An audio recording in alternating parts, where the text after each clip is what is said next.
ତା ଜୀବନରେ ହଁ ତାର ପୁନର୍ଜନ୍ମ ନାହିଁ।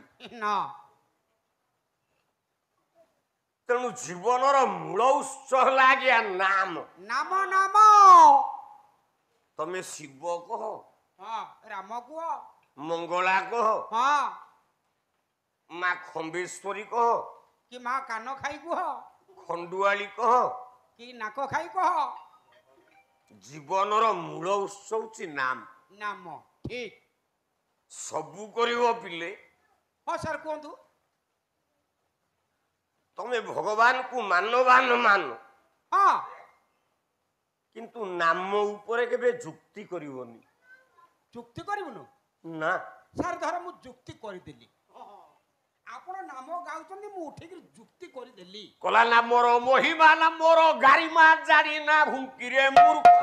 ଆରେ ଜାଣୁ ନାହିଁ କିରେ ମୂର୍ଖ, ଆରେ ଭଲା ଜାଣୁ ନାହୁଁ କିରେ ମୂର୍ଖ। ନାମର ମହିମା ନାମର ଗାରିମା ଜାଣୁ ନାହୁଁ କିରେ ମୂର୍ଖ, ଆରେ ଜାଣୁ ନାହୁଁ କିରେ ମୂର୍ଖ, ଆରେ ଭଲା ଜାଣୁ ନାହୁଁ କିରେ ମୂର୍ଖ। ଗୋଟିଏ ନାମକୁ ତୁଣ୍ଡେ ଉଚ୍ଚାରନ୍ତେ, ଗୋଟିଏ ନାମକୁ ତୁଣ୍ଡେ ଉଚ୍ଚାରନ୍ତେ, ଗୋଟିଏ ନାମକୁ ତୁଣ୍ଡେ ଉଚ୍ଚାରନ୍ତେ, ଗୋଟିଏ ନାମକୁ ତୁଣ୍ଡେ ଉଚ୍ଚାରନ୍ତେ, ଗୋଟିଏ ଜନ୍ମ ପାପ କରେ ଯାଏ। ଅଗ୍ନି କୋଣେ ତୁଳା ଗୋଦା ପ୍ରାୟ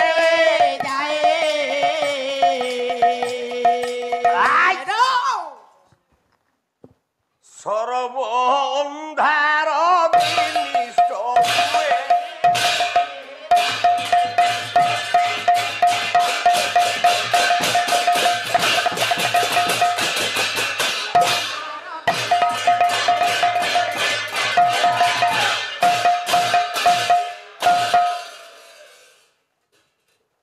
নামକୁ ଯିଏ ବୁଝିଛି, ଆଜ୍ଞା ନାମକୁ ଯିଏ ଜାଣିଛି,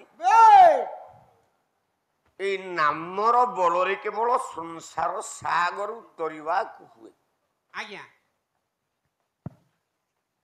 16,000 ଗୋପାଙ୍ଗନା, ଗୋପାଙ୍ଗନା ଠିକ 16,000 ଦଧି ବିକ୍ରୟ କରି ହଁ ଯମୁନା ନଦୀ ଜଳ ଭିତରେ ପଶିଥାନ୍ତି। ଆଚ୍ଛା ଠିକ ବିକ୍ରି ସଇଲା ପଶିଗଲା ଜଳରେ ଆଉ।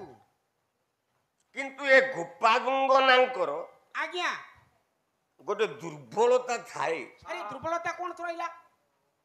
ସେ ଗାଧେଇଲା ବେଳେ ହଁ ଗାଧେଇଲା ବେଳେ ଯମୁନା ନଦୀରେ ହଁ ନଦୀରେ ତ ପଶିଲେ